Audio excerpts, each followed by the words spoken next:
Vayamos al Evangelio según Juan. Y quiero que nuevamente hagamos lectura del capítulo 1, lo que respecta a los versículos 35 al 42. Capítulo 1, versículos 35 al 42. Dice la palabra del Señor: El siguiente día, otra vez estaba Juan y 2 de sus discípulos. Y mirando a Jesús, que andaba por allí, dijo: He aquí el Cordero de Dios. Le oyeron hablar los 2 discípulos y siguieron a Jesús. Y volviéndose Jesús y viendo que le seguían, les dijo: ¿Qué buscáis? Ellos le dijeron: Rabí, que traducido es maestro, ¿dónde moras? Les dijo: Venid y ved. Fueron y vieron dónde moraba, y se quedaron con él aquel día, porque era como la hora 10:00. Andrés, hermano de Simón Pedro, era uno de los 2 que habían oído a Juan y habían seguido a Jesús. Este halló primero a su hermano Simón y le dijo: Hemos hallado al Mesías, que traducido es el Cristo.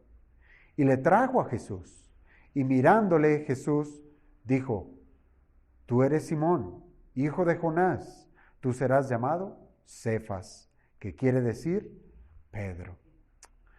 Amado Señor, te damos gracias, Padre, por la oportunidad que nos permites hoy de acercarnos nuevamente a tu presencia, rogándote, oh Padre bendito, que nos permitas hoy, amado Dios, poder tener un mayor entendimiento de tu palabra, aún ser exhortados, Padre, ser animados, impulsados a tomar el lugar que debemos.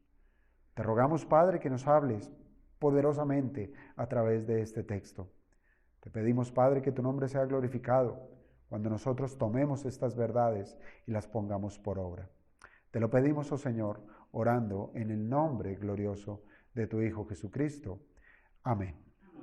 Podemos tomar asiento, hermanos.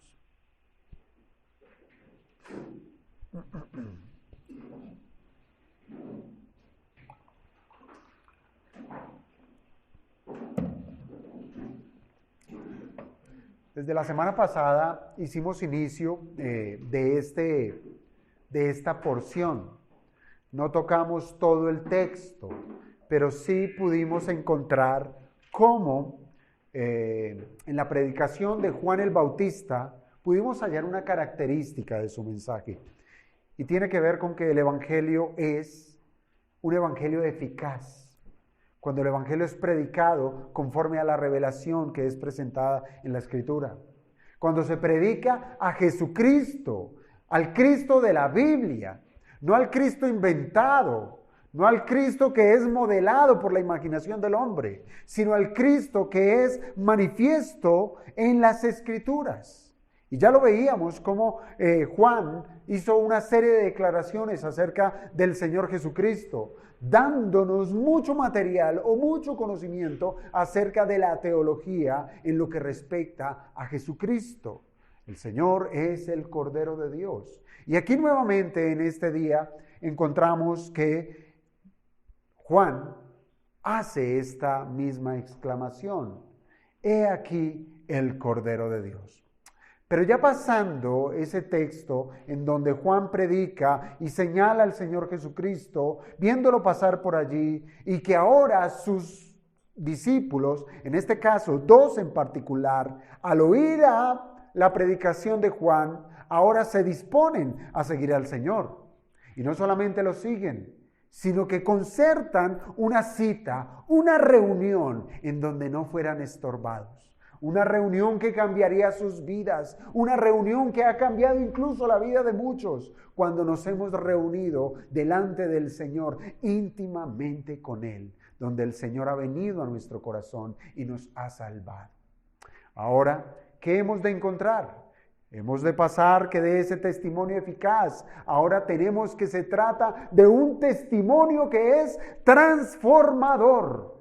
El Evangelio es transformador. Y yo le pregunto, amado hermano, ¿usted se ha preguntado cómo es que estos grandes hombres de Dios, que han dejado huella en la historia y hasta en nuestros días, hermanos, hasta en nuestros días podemos aprender de los aportes que estas personas han dejado al profundizar ellos mismos en las Escrituras, para que el día de hoy nosotros nos sirva esto de ayuda para comprender más y más la palabra de Dios. ¿Cómo es posible o cómo estos hombres llegaron a alcanzar la gracia de Dios?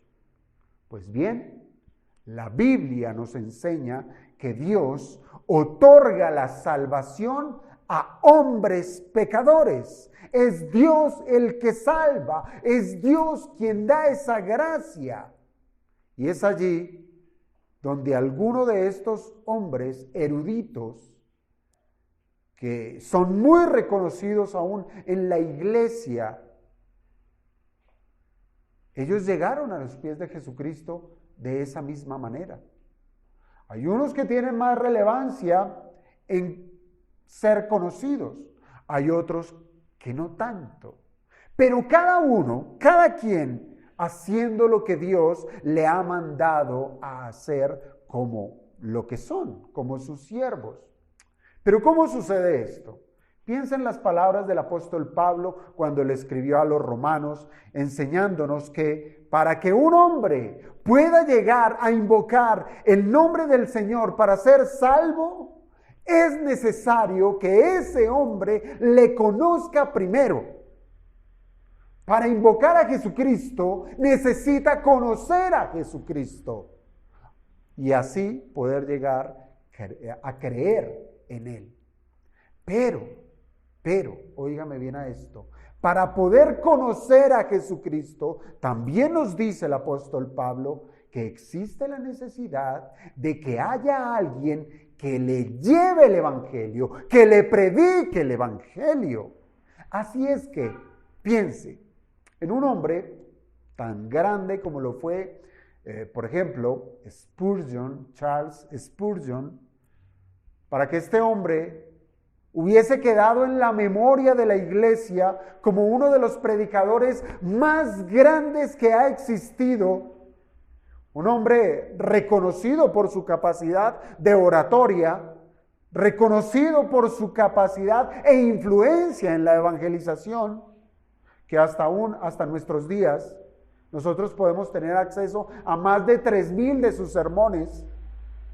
Y siempre, hermanos, cuando nos acercamos a un sermón de Spurgeon, siempre vamos a tener algo que aprender, siempre. Siendo que se trató de un hombre del siglo XIX. Pero para que este hombre hubiese llegado a esa cumbre, hubo alguien que le testificó de Cristo.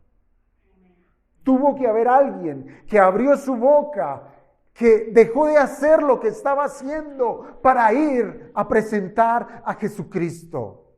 Y es curioso que dentro de las biografías de Spurgeon se habla de que fue un predicador anónimo. La historia o el Señor mismo, no permitió que su nombre quedara enmarcado. Fue un predicador anónimo de una pequeña capilla metodista. Qué interesante. Y es más interesante el suceso que ocurrió. Y es que Spurgeon, a la edad de los 15 años, entró a esa capilla metodista solo con la intención de salvaguardarse de una tormenta de nieve que estaba sucediendo, porque él iba a otro destino. Pero fue allí cómo la providencia del Señor utilizó no solo esa tormenta, sino que utilizó a un predicador anónimo, a un pastor, para que este joven Spurgeon conociera la verdad del evangelio. Pensemos en otro hombre ilustre, un contemporáneo de Spurgeon, y me refiero a Dwight Moody, un gran evangelista en los Estados Unidos, ¿sí? Incluso el mismo Spurgeon, en uno de sus sermones, él comentó él habló de la importancia de los evangelistas como Moody, que eran muy necesarios para el mundo. Pero el punto que quiero resaltar de Moody es que él, a la edad de los 17 años, recién él había terminado su colegio. Él consiguió un trabajo en una zapatería y fue el dueño de esa zapatería, de ese pequeño negocio, quien le compartió el evangelio. Cosa que en un principio Moody no aceptó. Fue reticente, él rechazó de primera mano el mensaje que se le estaba siendo presentado. Pero el dueño de la zapatería, ¿qué hizo? Persistió en su labor y con el testimonio de su vida cristiana impactó a este joven Moody profundamente, que lo llevó a reconocer que Cristo es el Señor. Ahora, hermanos, si nos volvemos muchos años atrás, en la historia primigenia de la iglesia, donde el Antiguo Testamento pareciera que se traslapaba con el Nuevo Testamento, y esto es cuando Juan el Bautista, el último de los profetas del Antiguo Testamento, cuando pisa esta tierra, él, con su predicación, encaminó a 2 de sus discípulos a que siguieran al Verbo de Dios hecho hombre, para que reconocieran que el Salvador estaba entre ellos. El Evangelio fue predicado, sí, y fue predicado con fidelidad. ¿Conforme a qué? A la revelación de Dios. No hubo imaginación de parte de Juan el Bautista, sino que él se ciñó exclusivamente a lo que había recibido de parte de Dios. Y fue en ese tercer día que nosotros podemos ver cómo el Evangelio siguió propagándose, como lo hace una pequeña llama que es encendida y que a su paso del tiempo se propaga en un gran incendio. Desde el verso 35 que acabamos de leer, tenemos la narración de cómo estos dos hombres comunes y corrientes, que fueron formados bajo la tutoría del Bautista, supieron entender que las enseñanzas de su maestro los impulsaría a ir a buscar algo, a ir a buscar un tesoro, a ir a buscar algo precioso que traía el Evangelio. ¿Y qué es lo que trae el Evangelio? A Cristo, al Salvador. Y es así, hermanos, como ocurrieron los hechos. 2 hombres, que recibieron el testimonio de Cristo, ahora iban detrás de Jesucristo. ¿Para qué? Para conocerle de una manera personal e íntima. Pero lo que empezó, hermanos, con una voz que clamaba en el desierto, allá, en la soledad de un desierto, era el inicio de la evangelización en todo el mundo. Para algunos serán pequeñas voces o ínfimos ministerios, pero que si allí se predica el Evangelio fielmente, el Señor hará una obra de transformación en aquellos que respondan positivamente a la oferta de salvación. Así es que, hermanos, vamos a concentrarnos en esta mañana, vamos a centrar nuestra atención en los versículos 40 al 42. Y nos daremos cuenta lo que puede producir el Evangelio cuando es predicado siendo fieles a la revelación de Dios.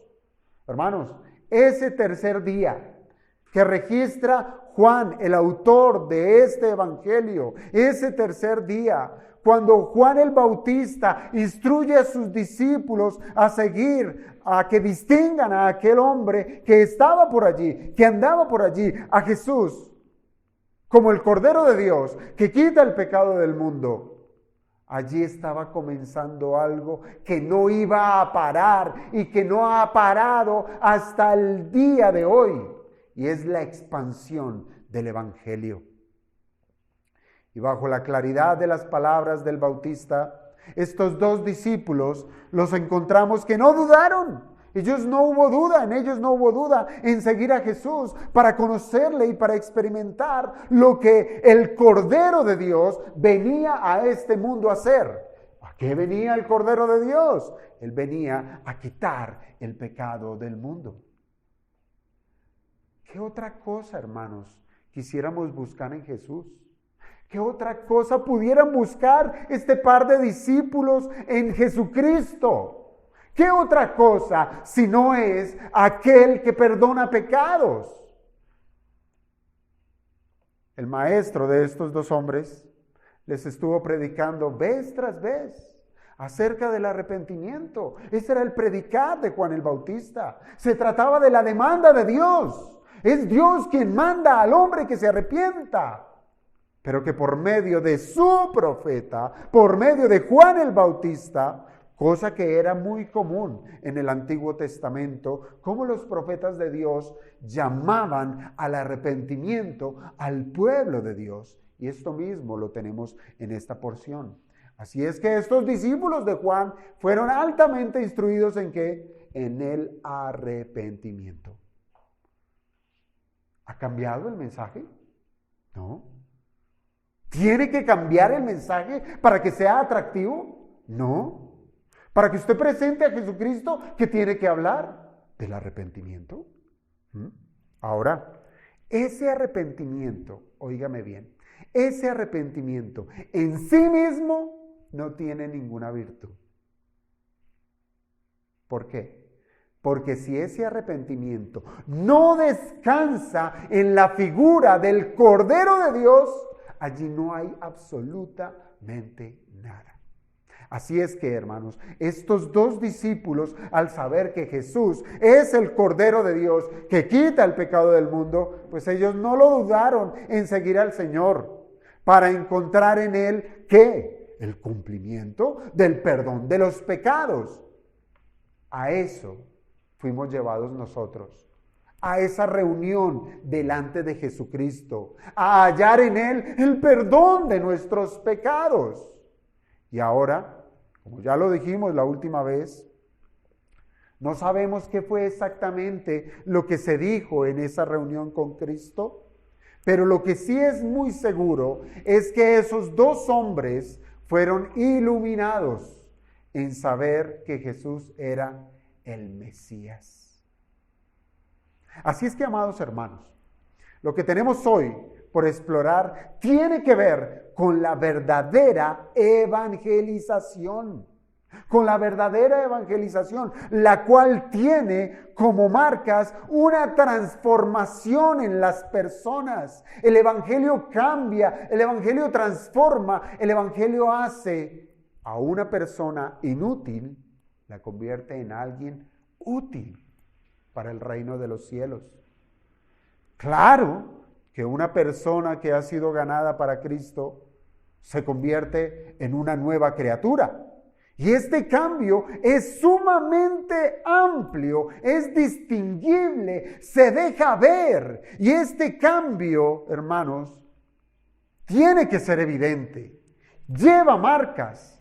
Pero lo que nos va a llevar a meditar este pasaje en el día de hoy es que una de esas marcas que nos deja el Evangelio cuando es creído por una persona, es que la persona que recibe el Evangelio, que recibe a Cristo, el nuevo creyente, es transformado en un nuevo testigo de Cristo. Es una marca indeleble que está allí, que siempre ha de estar desde que fue salvo. Pero antes de llegar a esa conclusión, miremos los detalles que nos brindan los versos 40 y 41.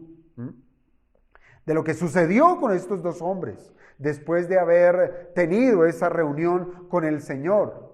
Y que nos servirán efectivamente de ejemplo. ¿Para qué? Para evidenciar, y no solamente evidenciar en nuestra vida, sino que para... Después de identificar, empecemos a trabajar en función de ese efecto relevante que produce el Evangelio en un creyente. Por eso es el punto que quiero tratar en esta mañana, es que el Evangelio transforma a hombres en nuevos testigos para Cristo. Y quiero que leamos verso 40 y verso 41. El Evangelio transforma a hombres en nuevos testigos para Cristo. Andrés, hermano de Simón Pedro, era uno de los dos que habían oído a Juan y habían seguido a Jesús. Este halló primero a su hermano Simón y le dijo: hemos hallado al Mesías, que traducido es el Cristo. Hermanos, ¿qué detalles tenemos acá? Bueno, primeramente que de los dos discípulos de Juan, es aquí donde se nos revela el nombre de uno de ellos. ¿Cuál? Andrés, ¿verdad? Andrés. Y me parece muy interesante cómo el segundo discípulo parece que está en un segundo plano. Pareciera como si la intención fuera no tener protagonismo. Y me uno a lo que la mayoría de los comentaristas han concluido. Y es que este segundo discípulo de Juan el Bautista era el apóstol Juan. Juan el apóstol. Este mismo que ha escrito con gran detalle este día en que se encontraron con Jesús. Y ahí está la relevancia. Y allí está quizás alguna de esas pruebas que nos pudieran indicar que se trataba de Juan el apóstol. El detalle con el cual describe ese día donde él mismo, con otro hombre, con Andrés, fue presentado cara a cara delante del Señor.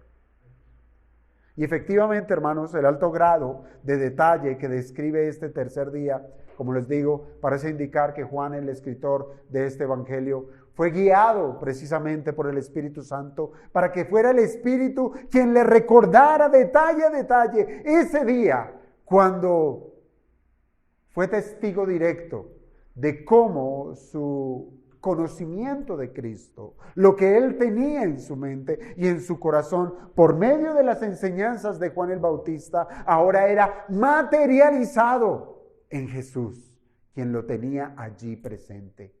Lo que lo llevó inmediatamente ¿a qué? A tomar una decisión de seguirle cuando lo vieron pasar por allí.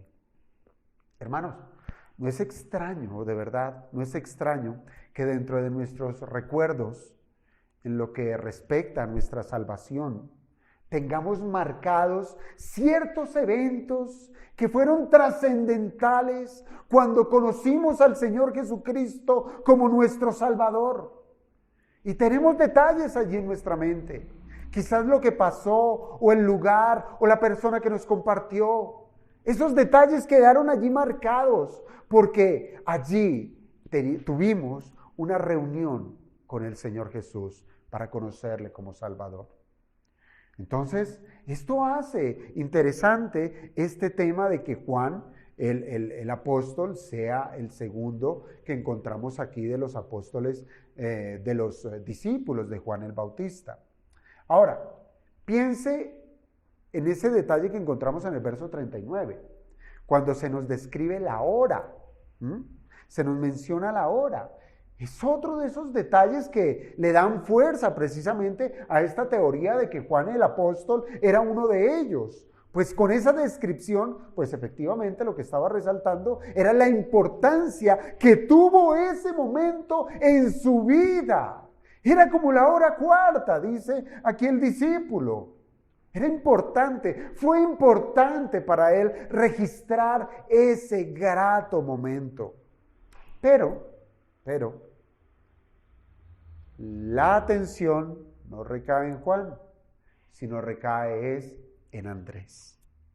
Y por eso es que quiero que sigamos viendo lo que nos presenta, es el verso 40. En el verso 40, fíjense, claro, tenemos el nombre de Andrés, pero además del nombre de Andrés tenemos otro nombre. ¿Cuál es? El de Simón, ¿verdad? Tenemos a Andrés y tenemos a Simón.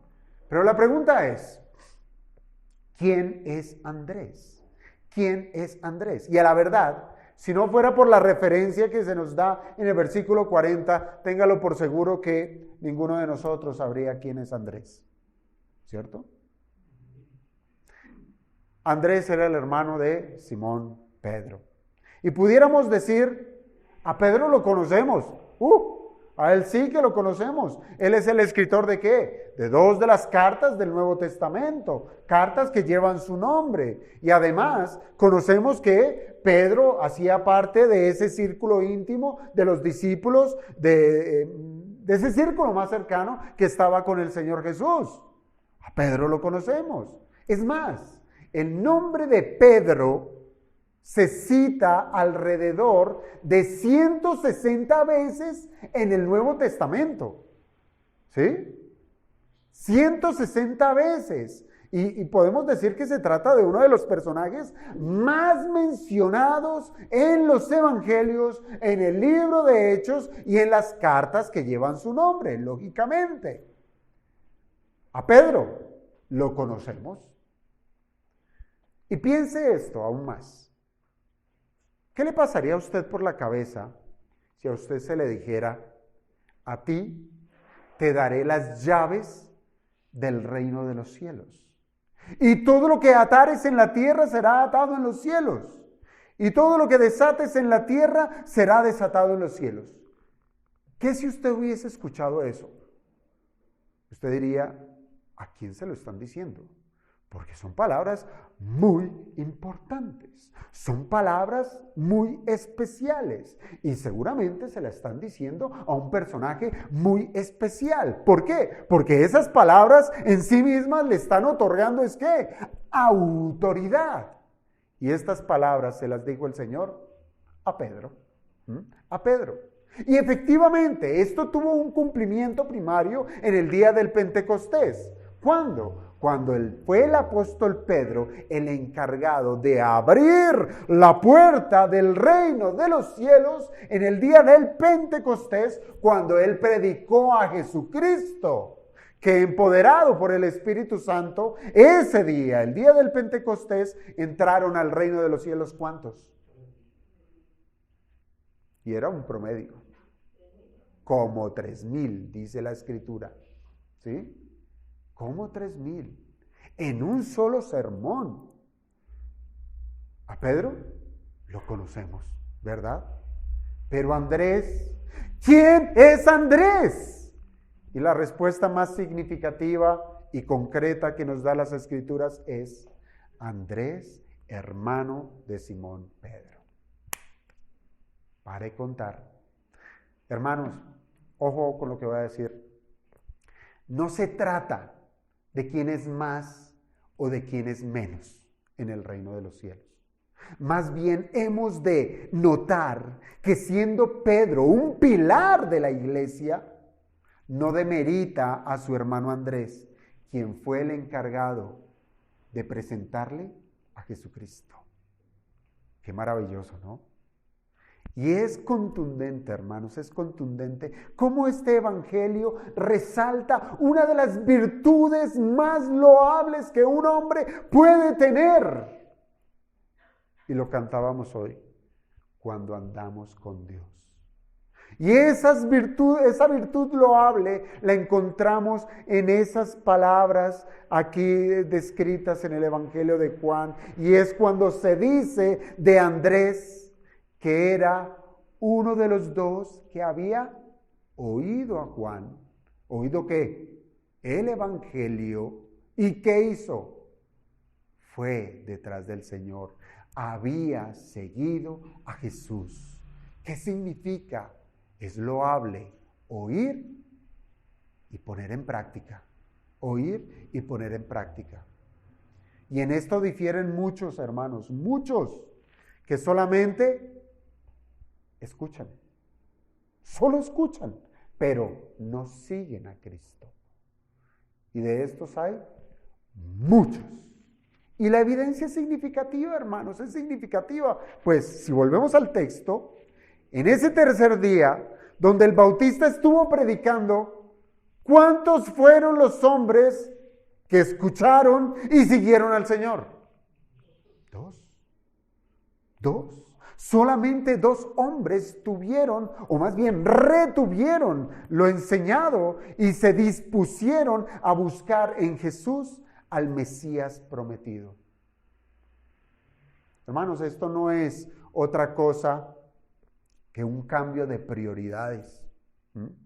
Aquel que recibe el Evangelio y es transformado por el Evangelio, sus prioridades cambian. O pudiéramos decir que van a redireccionar su vida, le van a dar un giro a su vida y ya lo que era de prioridad ya no lo es, sino que con el Evangelio encontraron algo que verdaderamente era de prioridad. ¿Quién? Jesucristo. Y creo, hermanos, que conocer al Señor siempre ha de llevar a una persona a que cambie el curso de su vida. Sí o sí, usted conoce a Cristo, como lo conocieron estos discípulos, íntimamente le buscaron y le hallaron y cambiaron su vida. Y esto no solamente se deja ver por buenas intenciones, porque hay muchas personas que son muy bien intencionadas, o simplemente quedan en confesiones, en palabras, pero de allí no pasa. Y el ejemplo que tenemos con Andrés expresa efectivamente una transformación de su vida que lo convirtió en un evangelista. El evangelio transformó a un hombre común en un evangelista. Es decir, pasó de la teoría a la práctica. Es decir, que todo lo que recibía de parte de Dios y al conocer a Jesucristo iba a cambiar su vida de una manera diametral, radical. Hermanos, en el Evangelio de Mateo, en el capítulo 4, en el verso 18 más exactamente, encontramos un episodio y tenga presente esto. Mateo 4, verso 18.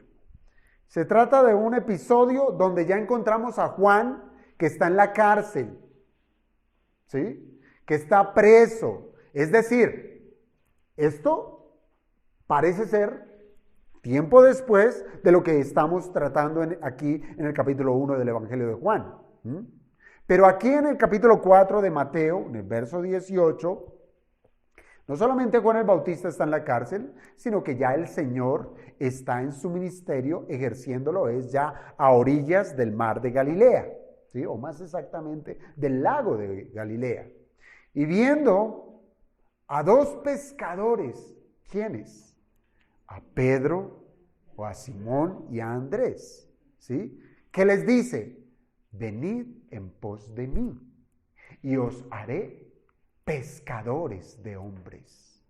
Miren, ¿por qué cito esta porción? Porque esta es la intención que quiere el Señor Jesucristo para aquellos a los cuales Él llama, aquellos a que Él salva. ¿Los salva para qué? Para que sean útiles para su reino, para convertirlos en pescadores de hombres. Y dicen las Escrituras que los 2, ¿qué hicieron? Al instante, es decir, inmediatamente, ¿qué hicieron? Dejaron sus labores, dejaron su trabajo, dejaron las redes para seguir al Señor. Y es allí donde debiéramos cuestionarnos. ¿Qué tanto de esta determinación tenemos? ¿Qué tanto hemos dejado nuestros asuntos por ser obedientes al Señor? ¿Qué prima? ¿Qué está delante?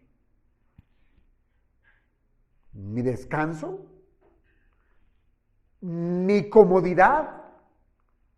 ¿Mi familia? ¿Mi trabajo? Y suelo hacer este ejercicio para indicar que somos muy egoístas, porque todo es mí. ¿Qué tanto de esta determinación que tuvieron estos discípulos del Señor de dejarlo para seguir al Señor? ¿Qué le ha pedido el Señor en su palabra para que usted haga? ¿Qué le ha pedido el Señor? Pero tenga por seguro, hermanos, que claro, que el Señor, en esa amplitud de dones que Él derrama sobre la iglesia, sobre los creyentes, y siendo el Espíritu Santo quien da los dones conforme a como Él quiere, siempre tenga en cuenta esto, hermanos. Vamos a tener, o encontramos en la Escritura, que hay un don, que es el don de evangelista, ¿sí? Es un don espiritual. Pero tenga en cuenta algo, que todo creyente es llamado a hacer algo en particular, y es la de proclamar el evangelio de Jesucristo. Todo creyente. Por eso no se excuse diciendo, el Señor no me dio ese don. Todo creyente tiene esa responsabilidad. Hermanos, el evangelio convirtió a Andrés efectivamente en lo que el Señor le dijo días después. Lo convirtió en un pescador de hombres. Y por más sorprendente que pudiera ser su primera gran pesca, ¿quién fue? Su hermano Pedro. Qué pesca, ¿no? Qué pesca la de ese predicador metodista. Qué pesca la de ese zapatero. Qué pesca, ¿verdad? Y así mismo, hoy en día hay muchos que predican en el anonimato el evangelio. ¿Y cuál? Vayamos a saber quién fue el fruto.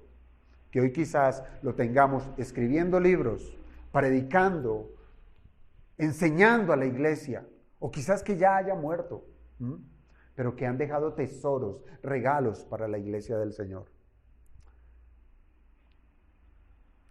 Versículo 41. Dice, Andrés, halló primero a su hermano Simón y le dijo, hemos hallado al Mesías, que traducido es el Cristo.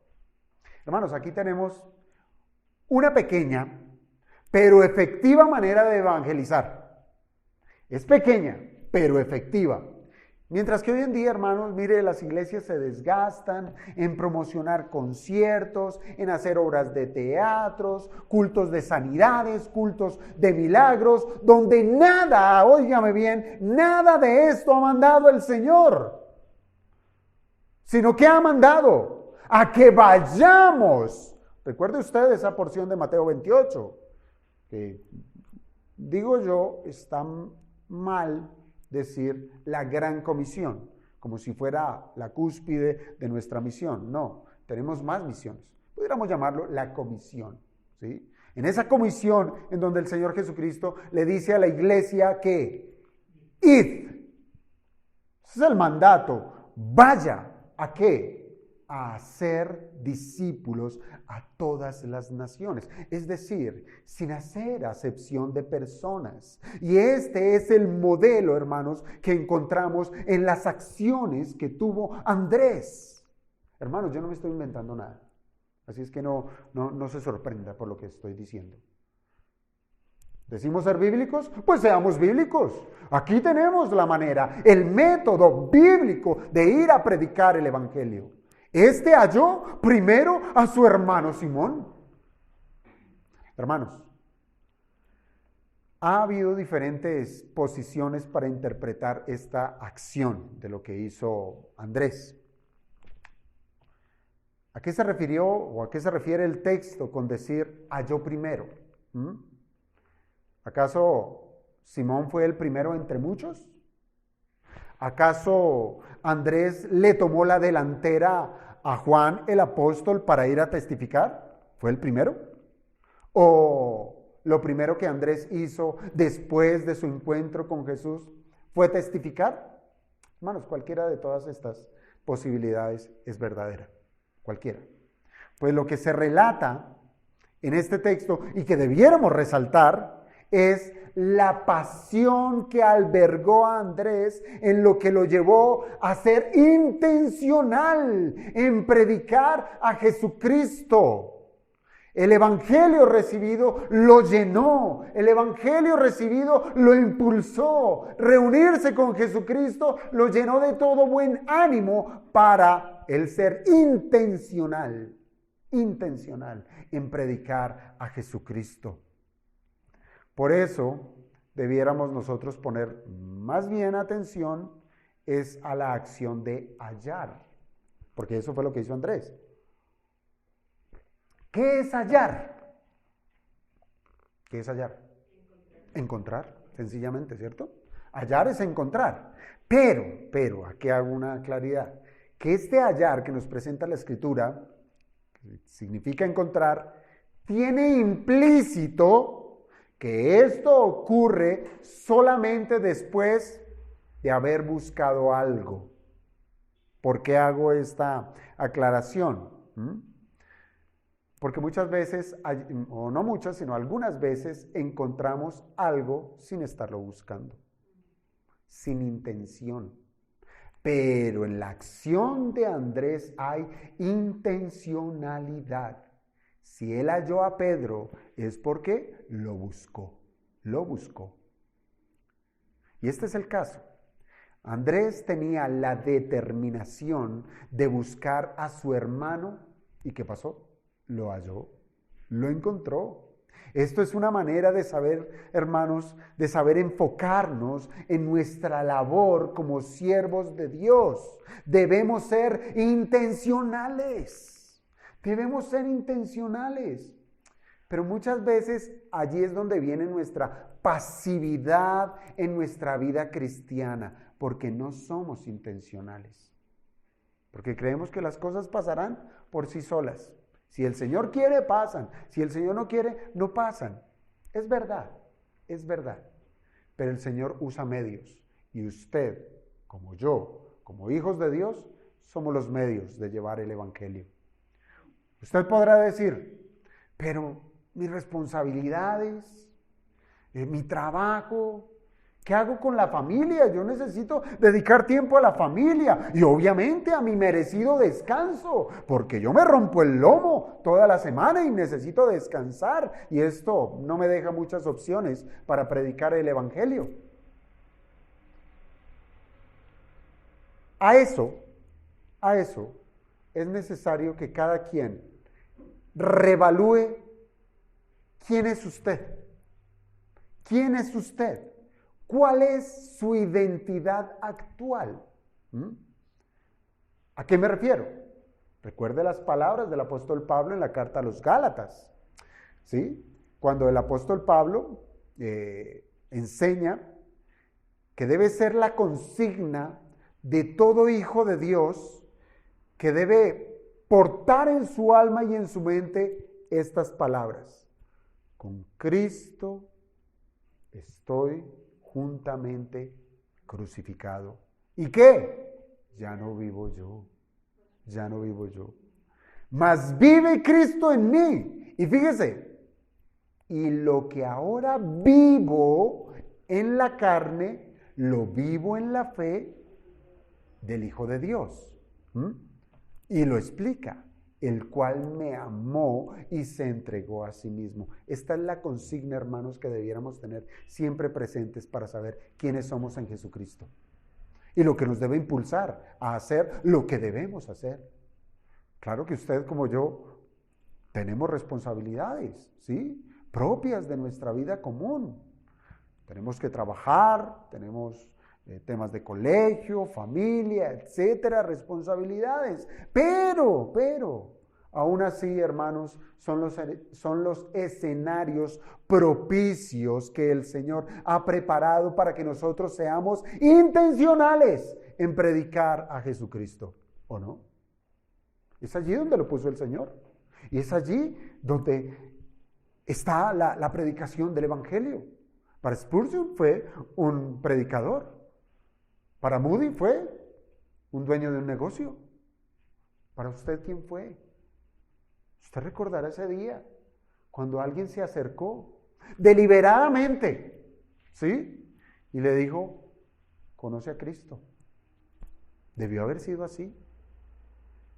Porque nadie puede invocar a Cristo si no le conoce. Y nadie puede conocer a Cristo si Cristo no le es predicado. Si usted es salvo, esto tuvo que pasar en su vida. Y esto tiene que ser ahora un ejercicio de parte nuestra. Ser los que llevemos el baluarte del Evangelio para presentarlo a aquellos que están en necesidad. Fíjese, Andrés, después de la reunión con Jesús, él no pudo hacer otra cosa, sino lo que la verdad del Evangelio le impulsaba a hacer. Él experimentó el amor de Jesucristo, él experimentó la entrega del Cordero de Dios. Y él ahora, al haberse relacionado con Jesucristo como su Salvador, ahora fue impulsado a que lo que recibió por gracia, darlo de gracia. ¿Qué estamos haciendo, hermanos, con la gracia que recibimos del Señor? ¿Qué estamos haciendo con todas esas riquezas? Dentro de tantas cosas que el Señor nos ha dado para que hagamos, de tanto ritmo en el cual nosotros vivimos, que pareciera que no tenemos ya más tiempo para ocupar en la agenda, al saber que Cristo nos amó de tal manera, piensen esto, que el amor de Cristo lo llevó a dejarlo todo. Él se despojó de su gloria, de la que tenía con el Padre, para venirse a ser uno como nosotros, a revestirse en humanidad. Y Él bajó a este mundo caído para salvarnos. Para salvarnos. Eso es trabajo. Y un trabajo como ningún otro. Ahora, ¿cómo no ser esforzados en proclamar de su salvación, hermanos? De Cristo fue la obra, no nuestra, no nuestra. Él fue quien subió a la cruz, no es usted como predicador, no yo, no somos nosotros los que vamos a llevar el pecado del mundo, es Jesucristo. No somos nosotros redentores de nadie, como para decir, qué trabajo tan duro, qué trabajo tan difícil, es lo que nos manda hacer el Señor. No fue nuestro trabajo, no fue nuestro sudor, no fue nuestra sangre, no es eso, hermanos. Piensen las palabras de Pablo a Timoteo, cuando él le escribió en su segunda carta, capítulo 4, versos 1 y 2. Segunda Timoteo 4, 1 y 2.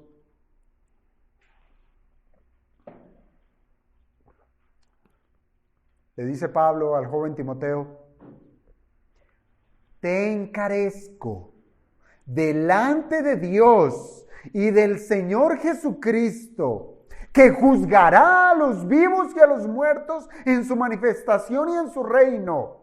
Que prediques, pues, la palabra, que instes a tiempo y fuera de tiempo, redarguye, reprende, exhorta con toda paciencia y doctrina. Para Andrés, su primera pesca, como les digo, fue su hermano Simón. Y es la señal de la determinación que hay al ser portador de las buenas nuevas, que ha de impulsar a ese ser humano a llevar el evangelio a su casa, a llevar el evangelio a su amigo, a llevar el evangelio a sus padres. Es aquel que está dispuesto a exhortar, a redarguir, a reprender, porque el Señor viene y juzgará a todo ser humano. Y a ese al que usted dice tanto amar, por él vendrá el Señor y su espada pasará por allí. Seamos movidos, amados hermanos, seamos movidos. Incluso seamos inoportunos, pero movidos por ese gran aprecio, por la compasión que tenemos por aquel que está todavía en tinieblas, a buscarlos para traerlos a la luz de Cristo. Seamos inoportunos, hermanos. Y esto me recuerda un pequeño libro que se titula El guardián de mi hermano, escrito por un predicador presbiteriano, donde por medio Él se describe él mismo como el hermano mayor que por medio de cartas le escribe a su hermano menor, en donde él se dedica a ser de influencia y de cuidado espiritual para con su hermano. Lo cuida, lo protege, le enseña, le adoctrina.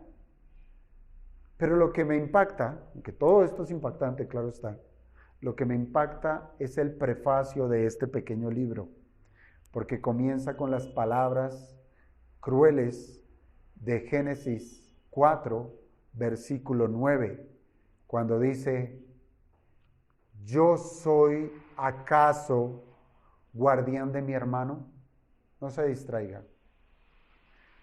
¿Yo soy acaso guardián de mi hermano? ¿Se acuerdan de esa pregunta?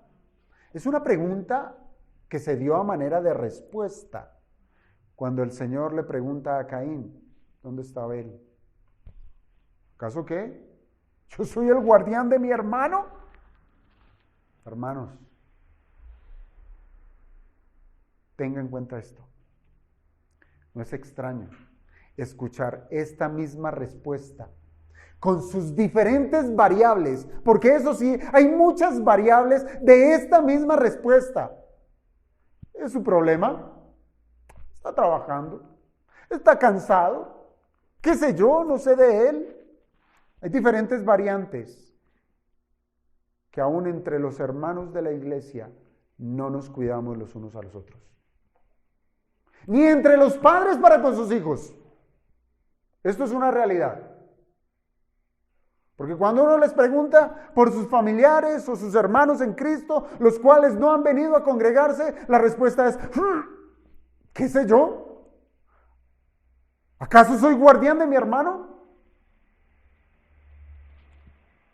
Pero eso, hermanos, es la evidencia de que el fuego del Evangelio se está apagando. No nos interesa llevar la bandera de Jesucristo, de proclamarle a Él y hacer lo que insta el apóstol Pablo a Timoteo: predica la palabra en todo tiempo,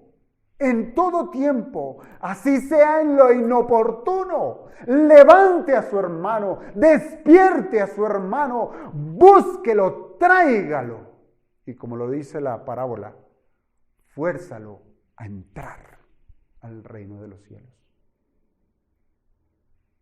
Por eso, hermanos, la exhortación es a que con la misma urgencia que suscitan las acciones de Andrés al buscar a Pedro y hallarlo, debiéramos aplicarlo con los nuestros y no dudarlo por un segundo en testificar de Jesucristo. No lo dude. Ahora yo le pregunto, ¿cuál es el motor que impulsó a Andrés a buscar a Simón? ¿Cuál fue el motor? ¿Cuál fue la motivación que lo llevó a buscar a Simón? El verso 41, la segunda parte, nos lo deja saber con las palabras que dijo Andrés: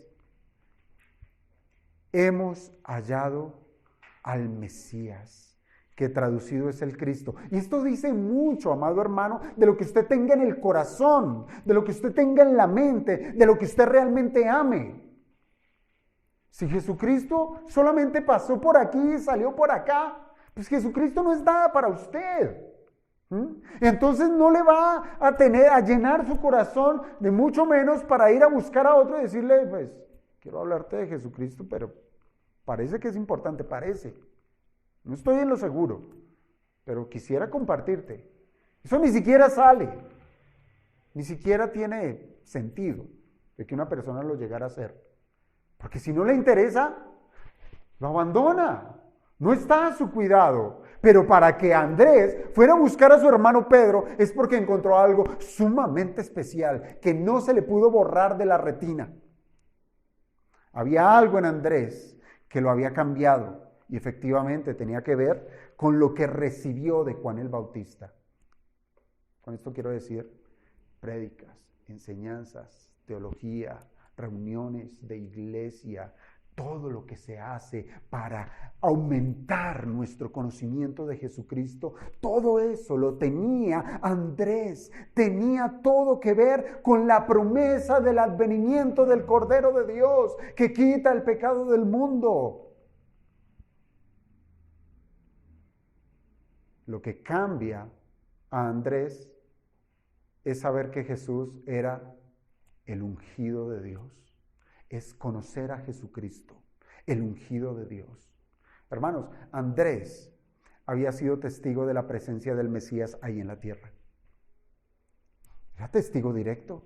Y este versículo resalta que utiliza esas dos palabras, tanto la hebrea como la griega, Mesías y Cristo, lo cual significan lo mismo. Se trata de cómo Dios ha escogido a su único hijo y lo elige. ¿Para qué? Para venir a ofrecerse y ganar por su obra redentora el perdón de pecados. Es el escogido de Dios para semejante tarea. ¿Qué reunión más significativa tuvieron Andrés y Juan? No era una reunión cualquiera. No era una reunión ni con el alto gobernador de Roma, ni con el alto gobernador de Judea. No, ninguno de ellos. No se trató de ir a reunirse con el concilio, con los fariseos de Jerusalén. No, se trató de una reunión con el Eterno. Que ellos, Andrés y Juan, fueron convencidos de la identidad gloriosa en la persona de Jesucristo. Hasta ese día, hermanos, lo que Juan y Andrés, ellos tenían en su mente el conocimiento acerca del Mesías, era por medio de todo lo que el Antiguo Testamento enseñaba. Era lo que enseñaban las profecías y aún por medio de los tipos y de los símbolos del Antiguo Testamento que testificaban acerca del Mesías. Pero era algo que estaba entre sombras. Pero otra cosa fue que ellos estuvieran en la presencia misma del Mesías, del ungido de Dios. Claro, con tantas cosas, tantas preguntas pudieron haber surgido allí en medio de esa reunión que se dio desde las 4 de la tarde, como lo cita Juan, desde las 4 de la tarde, y que ocupó el resto del día. ¿Esto qué implica? Que seguramente toda la noche la pasaron con el Señor, donde el Señor moraba. Ellos no dijeron, ay Señor, qué pena, mire ya como que se oscureció el día, apague y vámonos, ¿sí? Ya está tarde, ya fue suficiente, ¿sí? Dejemos para otro domingo, será otro domingo. No. Ellos estaban delante del Señor y querían saber todo acerca del Señor. Obviamente una noche no sería suficiente. Cristo y Mesías, Cristo o Mesías es el título que recibe el Señor precisamente para definir su labor mediadora, para venir a salvar y redimir a su pueblo. Para los judíos de ese tiempo, ellos relacionaban el título de Mesías con el rey prometido, con el rey prometido. Ese rey que traería libertad al pueblo de Dios. Aunque obviamente se trata de un excelente conocimiento, porque eso es verdad. Aún esos discípulos tendrían mucho que aprender acerca del Mesías allí presente. Pero aún así, fue suficiente como para que Andrés, lleno de valor y lleno de gozo, fuera a buscar a su hermano para testificar de Cristo. Hemos hallado al Mesías. Usted hoy, al día de hoy, puede decir, ¿ha hallado al Mesías? ¿Lo ha buscado y lo ha encontrado? Andrés lo encontró, porque lo buscó y fue detrás de él y lo halló. Usted al día de hoy ha hallado al Mesías, al que le perdonó, el que le perdona los pecados, pues es ese quien tiene que albergar su corazón para que lo impulse a llevar ese mismo mensaje a otros. Y nuevamente, hermanos, hemos de considerar esa palabra hallar. Hemos hallado al Mesías. Y esa palabra hallar tiene implícito que hubo una búsqueda previa. una búsqueda previa. No es en vano que encontremos dentro de las bienaventuranzas, bienaventurados los que tienen hambre y sed de justicia. Porque el que ha sido llamado a los pies de Cristo tiene hambre y sed de Jesucristo, que es la misma justicia. ¿Qué tanta hambre y sed usted tiene del Señor? Hambre y sed. Andrés buscó al Señor. Porque viene el Señor, recuerde que les dijo cuando volteó a mirarlos, les dijo, ¿qué buscáis? Dijo, a ti, Señor. A ti es a quien buscamos. Andrés buscó al Señor. ¿Y qué encontró? A Jesucristo. Lo halló. Y esto resultó en que ese tesoro encontrado fue la misma fuente de motivación por quererlo compartir. Y esto es extraño en un mundo tan egoísta como el nuestro. ¿Por qué extraño? Porque solamente en los cristianos vamos a encontrar que son los únicos que están en disposición de compartir del tesoro que han encontrado. Solamente entre cristianos. Así es que, hermanos, si para Jeremías, en tiempo de gran angustia en la cual él tuvo que vivir, tiempo de gran aflicción, él mismo dijo en el libro de Lamentaciones que las misericordias del Señor son nuevas cada mañana. En tiempo de dolor, ¿qué pudiéramos decir nosotros que hemos sido tan bendecidos por el Señor? De cuántas han sido las veces que hemos sido enseñados en la palabra, la cual da testimonio de Jesucristo. ¿No le parece una gran riqueza que debiéramos compartir? Creo que sí, ¿verdad? Creo que es justo. Así es que la motivación para predicar el Evangelio no puede ser otra que compartir de la gracia que nos ha sido encomendada, que nos ha sido dada. Cristo es nuestro gran tesoro. Él es nuestra porción en el reino de los cielos y es a Él a quien apunta el Evangelio, no es a ninguna otra cosa. El Evangelio no apunta en otra dirección. Predicar sobre cualquier otra cosa que no sea Cristo ha de resultar en una distracción que va a desdeñar la hermosura y el poder de Cristo como mediador, en donde no se va a necesitar a Jesús. Andrés no se anduvo con rodeos. Y asimismo, hermanos, debiéramos ser nosotros, evitar cualquier tipo de lenguaje que aleje a las personas en poner su atención en Jesús como el Cordero de Dios, que fue elegido desde la eternidad por el Padre para salvar a su pueblo de los pecados. No cambiemos el Evangelio. No nos creamos más sabios que Dios. No intentemos modificarlo para verlo más hermoso. No le metamos actividades que el Señor jamás nunca ha llamado. Ojo, las personas, al igual que nosotros, podemos ser llevados por esas otras cosas, por esas arandelas, por el dulce, por el regalo, por la emoción, y no por Jesucristo, porque somos pecadores. Y nuestra carne está inclinada al pecado, a la carne, al disfrute de nuestra carne. No tome el Evangelio y lo disfrace de algo mundano. No lo haga. Siendo que el Evangelio transforma a los hombres en pregoneros de Cristo, y hemos de saber que el hombre es simplemente un instrumento en las manos de Dios. No olvide, quien verdaderamente gana las almas para Cristo es Cristo. Es Cristo mismo. Es solamente Él quien transforma los corazones. Y de esto nos va a hablar el verso 42. Pero el tiempo se nos fue.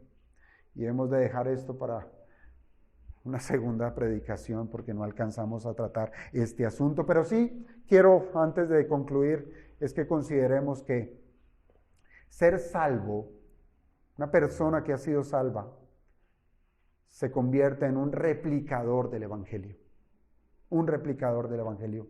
Y se trata de una labor que se ha de repetir de discípulo a discípulo. Se multiplicará de uno tras otro. Fíjese, esto es lo que nos presenta la Escritura. Juan el Bautista guió a Juan el apóstol y a Andrés hacia Cristo.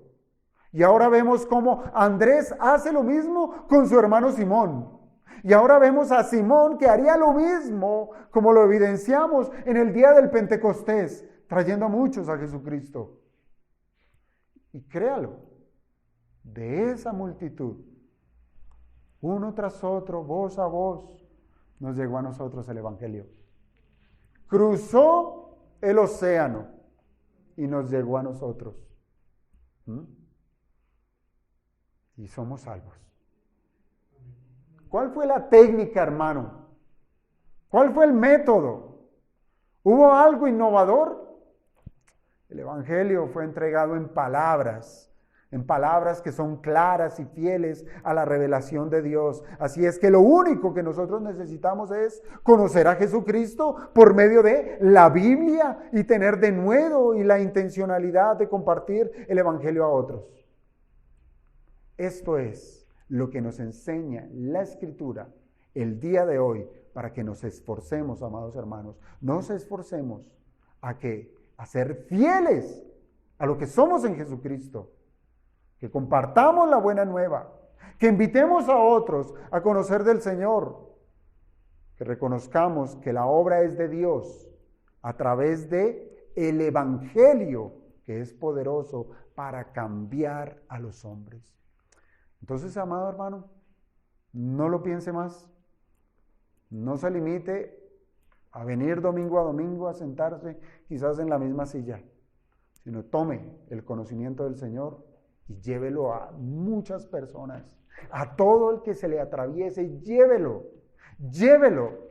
Mire lo que hace el mundo, ¿sí? Nos bombardea de información.